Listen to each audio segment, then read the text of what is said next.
Yeah, I mean, still got to do your homework, still got to watch the film and things like that, because obviously he's on a new team and things like that. So, I mean, we know what he can do. We know he has the arm talent. You know he can use his legs real well. He can make all the throws. Just got to get him uncomfortable. It's not just Sam. You're obviously going to get a chance to see Robbie again Yeah. too. Mm-hmm. Anyone who's obviously seen this team when he was there knows his ability to take the top off the defense. That's something you try to prevent from happening. What makes him so good at getting deep? Just his speed. They do a great job of designing routes for him, setting up different plays for him, things like that, making him run certain routes and then come back later, run a different route. So you just got to know where he's at all times. He lines up in different spots on the field. So like I said, you just got to know where he's at all times. Marcus, were you upset when they traded Sam? I remember there was a Twitter emoji that night. Was your initial reaction to be upset that they traded him? No, I had a headache during that moment. That's all it was. But no, I mean, Sam was a friend, was like a mate, so obviously you don't want to see anybody go. But I mean, it's business at the end of the day. What's the key for you guys with McCaffrey? Getting 11 hats to the ball. Just like I said, knowing where he's at when he's on the field as well. They do a great job of giving him the ball a million different ways, so just got to know where he's at.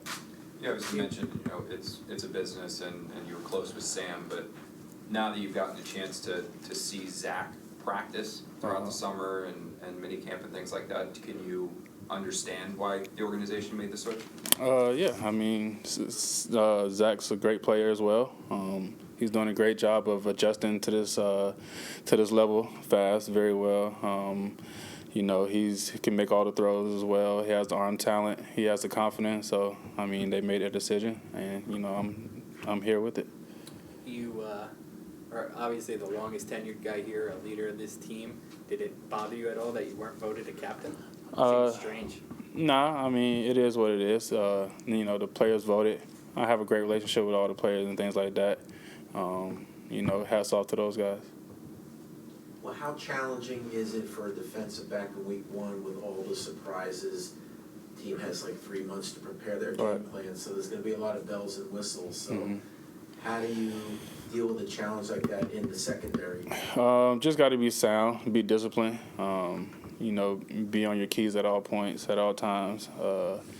Knowing where you're out on the field, just knowing the game situation, knowing the game plan, knowing your assignment. You just got to be on the same page with everybody out there. Marcus, you were here with Todd when things kind of started over, and then Adam came here, and it was a start over, and you're going into another season. You're the veteran, another start over. Does that get tiring at all for you? Like, does some part of you just say, like, I'm tired of the rebuilding, I'm tired of the starting over? I mean, it is what it is. Just a situation, the hand that was dealt. So you got to kind of deal with it and adjust and adapt on the fly. It's a lot of things out of my control. So the only thing I can do is control how I play on the football field at the end of the day.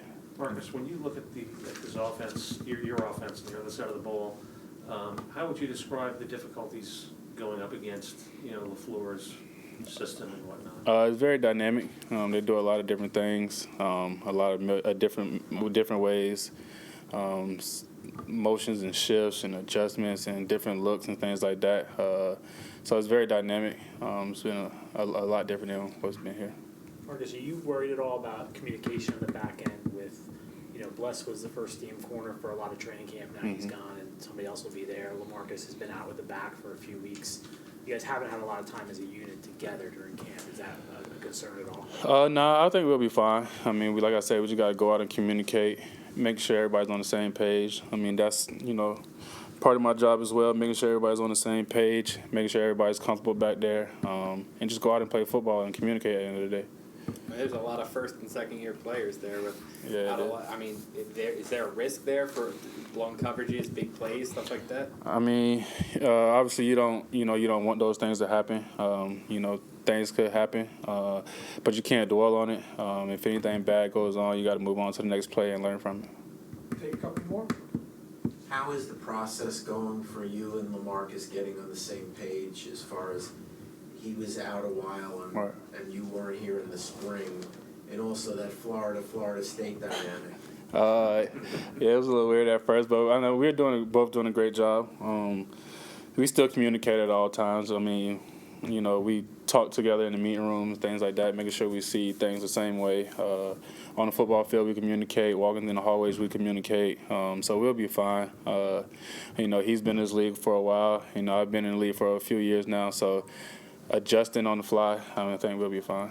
When you were sharing that back end with Jamal, I mean, Jamal is a different kind of player. He's really good down the box, blitzing, and you kind of had to pick up the slack in coverage while Jamal was doing his thing. When you have someone like LaMarcus who can do similar coverage techniques that you can do, does that make your life easier? Does it change the way you two work together? Yeah, it just allows us to do whatever we need to do. He can cover. He can be down in the box. I can cover. I can be down in the box, blitzing off edges or anything like that. So it doesn't matter where you put us at. I feel like we both can get the job done. Marcus, now that you've been around Robert Saleh for a while, I'm just curious what you make of a guy who, at least when we used to watch him on TV as a defensive coordinator, he was incredibly animated.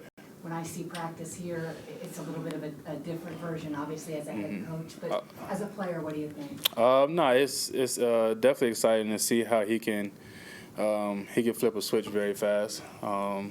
Just watching film and just watching him previous years, he's the coach that's, on the numbers almost when things are going on, seeing that energy and things like that.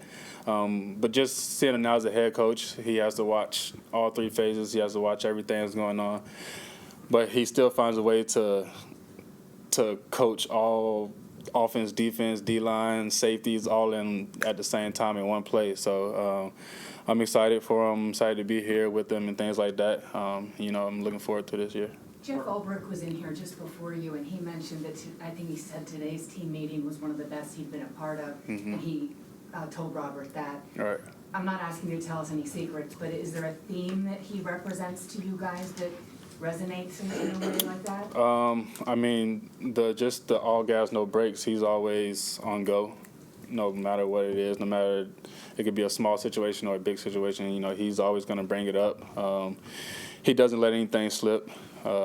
Scout team, the offensive line, defensive line, cornerbacks miss a play. Like, he's always on it. He doesn't wait till the meeting room. He'll come right there as soon as the play gets over with. So he does a great job of, like I said, coaching all three levels, all three phases. At the snap and standing in one spot. So